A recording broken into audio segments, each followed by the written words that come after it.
को teaching add ही consider किया, है ना, जो कि किया जा सकता है, हम गलत नहीं कह सकते, दोनों ही ऑप्शन सही है, रियलिया भी गलत नहीं है और टीचिंग एड भी गलत नहीं है, क्योंकि रियलिया भी क्या है, एक टीचिंग एड ही तो है। टीचिंग एड क्या है? टीचिंग लर्निंग मटेरियल कहते हैं हम इसको, शिक्षण सहायक सामग्री है, शिक्षण को सहायता देने के लिए जो सामग्रियों का प्रयोग किया जाता है उनको टीचिंग लर्निंग मटेरियल कहते हैं या टीचिंग एड्स कहते हैं, कि टीचिंग को एड कर रही हैं ये चीजें, ठीक है ना। जैसे ये बोर्ड पे भी अगर कोई पिक्चर आपको दिखाई जा रही है तो वो टीचिंग एड का ही काम कर रही है, कोई चार्ट ले जा रहे हैं आप, कोई 3D मॉडल ले जा रहे हैं, कोई भी एलिमेंट अगर लेकर के जा रहे हैं, वो रियल लाइफ ऑब्जेक्ट है तो उसको एग्जैक्ट शब्दों में रियलिया कह देंगे बाय डेफिनेशन, बट ये रियलिया भी तो टीचिंग एड के ही अंदर आएगा। तो ये ऐसे कुछ क्वेश्चन पेडागोजी में हो जाते हैं जहां पे दोनों जवाब सही होते हैं, तो इस बार इन्होंने रियलिया ना मान करके टीचिंग एड मान लिया इसको, तो हम टीचिंग एड ही इसका सही जवाब देंगे। अगर टीचिंग एड ऑप्शन में ही नहीं होता तो फिर तो रियलिया ही ऑप्शन में था। लैंग्वेज गेम्स तो अपने आप में प्रोसेस है, कोई ऑब्जेक्ट थोड़ी है, टेक्स्ट तो अपने आप में फिर लिखी हुई चीज है, तो रियलिया हो जाता अगर टीचिंग एड नहीं होता तो। ठीक, आगे बढ़ेंगे, और मर्जी है इनकी, चाहते तो ये रियलिया भी मान लेते टीचिंग एड के होते हुए भी। तो ये वही वाला जो फंडा मैं कहती हूँ कि वो ऑप्शन बेहतर है, या तो वो अपने अंदर बाकी के ऑप्शन को समाहित कर ले या बाकियों से बेहतर ऑप्शन हो। ठीक, तो यहाँ पे रियलिया समाहित हो गया टीचिंग एड में। क्वेश्चन नंबर 16 देखिएगा आप, एट प्राइमरी लेवल यानी कक्षा 1 से 5 के स्तर पे, जहां पे जो बच्चा है आपका वो 6 से 11 वर्ष की उम्र का है, यानी between the age of 6 to 11 years, 6 and 11 years. At primary level, a teacher generally motivates learners for coloring and drawing as it helps him. यानी प्राइमरी लेवल पे जो बच्चे हैं वो मोटिवेट कर रहे हैं, एक टीचर है जो जनरली मोटिवेट कर रहे हैं लर्नर को कलरिंग के लिए और ड्राइंग के लिए, as it helps in what. Colour कर रहे हैं बच्चों को, आपने कोई शीट दे दी, उसमें रंग भरना है, कुछ ड्रॉ करना है ना, ये सब आपका टास्क दिया है टीचर ने। ये किस चीज में हेल्प करेगा? पहला ऑप्शन है relaxing the teacher from teaching, teacher को आराम मिल जाए। टीचर को आराम देना किसी भी पेडागोजिकल टास्क का उद्देश्य नहीं होता। सेकेंड है engaging learners to maintain silence in the class, यानी बच्चे शांत रहें। देखो, शांत रहना, शांति बनाना क्लास में, टीचर को आराम देना, ये फालतू बातें हैं एकदम। आपको सीखने पे फोकस करना है, बच्चे को सेंटर में रख करके। Developing fine motor skills, GF यानी गर्लफ्रेंड नहीं है, gross to fine motor skills आपका विकास जो है होता है। और कल हम लास्ट में एक क्वेश्चन कर भी रहे थे और कई लोगों ने उसका गलत जवाब दिया था, प्रॉक्सिमोडिस्टल वहां पे जवाब होता, आप लोगों ने सेफेलोकॉर्डल भी दे दिया है। इस पे चर्चा हम जब नेक्स्ट सेशन करेंगे उसका CDP वाला क्वेश्चंस का, जो कि शायद हम परसों करें, शायद कल करें, कल हो सकता है 1% आपकी छुट्टी हो, है ना। अगर आपका इवेंट ना लगा हुआ हो तो समझ जाइएगा, है ना। मैं थोड़ा सा इस हफ्ते 1-2 दिन बिजी हूँ, अदरवाइज तो कोई दिक्कत नहीं, परसों तो मिलेंगे ही। तो डेवलपिंग फाइन मोटर स्किल्स यानी बच्चे के सूक्ष्म गतिक कौशल, यानी उसकी हाथों की और आंखों की मसल्स का कोऑर्डिनेशन, समन्वयन लग रहा है, बैलेंस लग रहा है। हाँ, बिल्कुल ऐसा ही होगा। जब कलर करेगा बच्चा तो हैंड आई कोऑर्डिनेशन ही लगेगा, जब वो स्केच करेगा तब भी यही लगेगा, ड्राइंग करेगा तब भी यही लगेगा। तो ये बात तो सही है कि हम छोटे बच्चों को ऐसी एक्टिविटीज देते हैं जैसे क्ले मिट्टी से खेलना, कुछ बनाना, लिखना, रंग भरना, है ना। ये सब चीजें किस लिए? ताकि उनकी फाइन मोटर स्किल्स बेहतर हो सके, लिखना पढ़ना, ये सब बेसिकली लिखना, और ये जो हैंड्स और आई का कोऑर्डिनेशन है वो बेटर हो सके।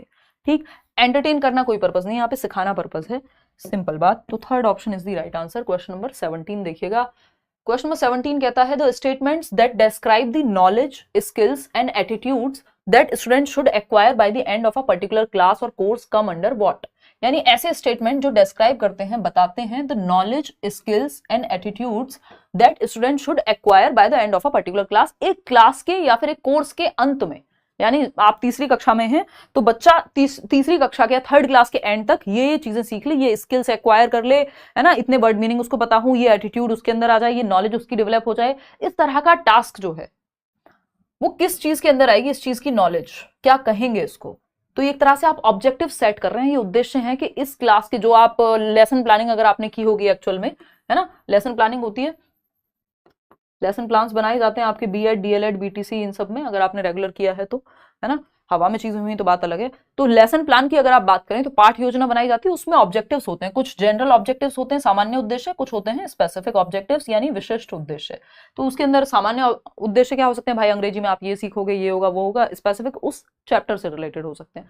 तो ऑब्जेक्टिव्स यानी उद्देश्य आप निर्धारित कर रहे हैं। एक बात तो ये हो गई। फाउंडेशनल लिटरेसी आउटकम्स, इसको फाउंडेशनल लिटरेसी कहेंगे कि basic foundational literacy, reading writing पढ़ना सीख जाए, उसकी तो बात ही नहीं हो रही है। टीचिंग आउटकम कहेंगे, न्यूमरेसी आउटकम कहेंगे, नंबर में ये सीख जाएगा, या टीचिंग का ये आउटकम आ जाएगा, नहीं लर्निंग आउटकम कहेंगे कि ये स्किल पर्टिकुलरली बच्चे में डेवलप हो जाए, ये ऑब्जेक्टिव्स आपने जो सेट किए थे वो अचीव हुए कि नहीं हुए, तो ये लर्निंग आउटकम के अंदर आएगा कि जो एटीट्यूड आपने चाहा वो डेवलप हुआ कि नहीं हुआ, नॉलेज स्किल ये सब सीखा कि नहीं सीखा, क्या एक्वायर किया, अंत में आउटकम क्या निकल करके आया, आपने जो सीखा, जो पूरा साल कोई चीज पढ़ी उसका आउटकम क्या आया, जब आप पेपर देकर के आएंगे इतने नंबर आए तो वो, या क्या आपने सीखा, नंबर आए तो फिर भी वो नंबर ही है, आउटकम में ही आएंगी दोनों चीजें, तो ये लर्निंग आउटकम ही है। आगे बढ़ेंगे क्वेश्चन नंबर 18 में क्या कहता है, क्वेश्चन नंबर 18 देखेंगे। क्वेश्चन नंबर 18 कहता है a teacher promotes group discussion, यानी समूह परिचर्चा पे फोकस करता है, एक टीचर बढ़ावा देता है ग्रुप डिस्कशन को कि बच्चे ग्रुप में डिस्कशन करें, चर्चा करें, डिस्कशन डिबेट ये सब करें। एंड पीयर इंटरेक्शन, यानी बच्चे आपस में एक दूसरे के साथ इंटरेक्ट करें in her classroom. She does not bother to correct spelling और प्रोनाउंसिएशन एरर्स, यानी जो टीचर हैं वो बहुत ज्यादा इस बात पे ध्यान नहीं देती कि हर बार स्पेलिंग सही करें बच्चे की या उसका उच्चारण यानी प्रोनाउंसिएशन को करेक्ट करें। शी इज यूजिंग, ध्यान किस पे उनका है कि पीयर इंटरेक्शन, कि वो चर्चा करना तो सीखें, बच्चे अपने विचारों का आदान प्रदान करना सीखें, ग्रुप डिस्कशन हो रहा है, अपने एक दूसरे के विचारों को सुनना समझना, अपने विचारों को प्रेजेंट करना, ये सब सीखें। स्पेलिंग और प्रोनाउंसिएशन बाद में भी जाकर के ठीक हो सकती है।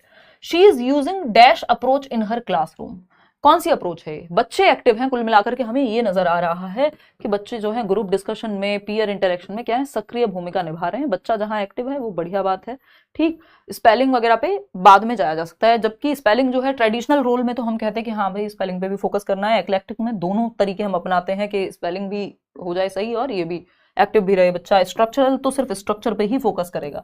तो ये कंस्ट्रक्टिविस्ट क्लासरूम है, रचनावादी, पियाजे वाइगोत्स्की वाली, क्योंकि बच्चा एक्टिव है, बच्चे को एक्टिव रखने पे, मीनिंग मेकिंग पे, अर्थ निर्माण पे फोकस है कि बच्चे के विचार, उसका विचारों का आदान प्रदान, वो सोचता कैसे, इन सब चीजों पे ध्यान हो, तो जीवन से जोड़ करके हम उसको एक्टिव रखने की कोशिश कर रहे हैं। तो first option is the right answer. आगे बढ़ेंगे, question number 19 second last question है। देखिएगा क्वेश्चन नंबर 19 कहता है to teach tense in your class, past present future tense सीखते थे ना, पढ़ा होगा कभी ना कभी आपने। तो to teach tense in your class you use two pictures of the same person, आप दो पिक्चर्स का इस्तेमाल कर रहे हैं, है ना। एक हिमांशी है जो 11 साल की है और एक हिमांशी है जो 21 साल की है, ठीक है, हिमांशी ही, ठीक। दो पिक्चर का आपने यूज किया, आप अपना नाम रख सकते हैं, किसी का भी नाम रख सकते हैं। One picture taken 15 years ago, यानी 15 साल पहले एक पिक्चर ली गई थी जब बच्चा 15 साल का था। एंड अनदर जस्ट क्लिक्ड, और दूसरी पिक्चर हो सकती है जो 30 साल की उम्र में ली गई। ये तो जस्ट मैंने 10 साल के गैप पे आपको उदाहरण दे दिया है।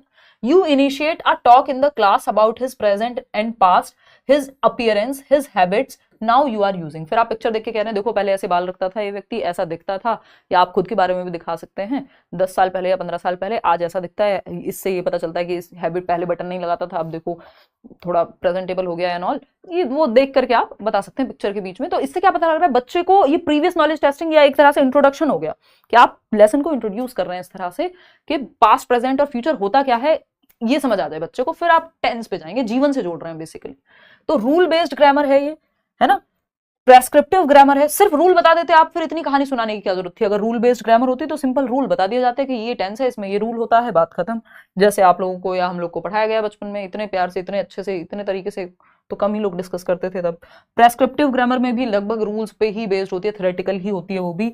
स्ट्रक्चरल ग्रामर में बस स्ट्रक्चर पे ही फोकस है ना, ये फॉर्म है, ये है, वो है, ये सारी बातें स्ट्रक्चर में भी थियोरेटिकल ही है। लेकिन यहाँ पे आप एक्टिविटी करा करके मीनिंग मेकिंग कर रहे हैं, बच्चों के जीवन से जोड़ करके सिखा रहे हैं, फिर उदाहरण देंगे। तो ये पेडागोजिकल ग्रामर है जो अर्थ निर्माण पे फोकस करती है कि बच्चे को एक्टिव रख करके हम चीजें सिखाएं, ना कि ग्रामर को रूल्स की फॉर्म में नहीं रटाना है, जीवन से जोड़ करके सिखाना है। ये आपकी पेडागोजिकल या कॉन्टेक्चुअल ग्रामर भी हमें कह सकते हैं, उसको संदर्भ में आप सिखा रहे हैं। तो fourth option is the right answer.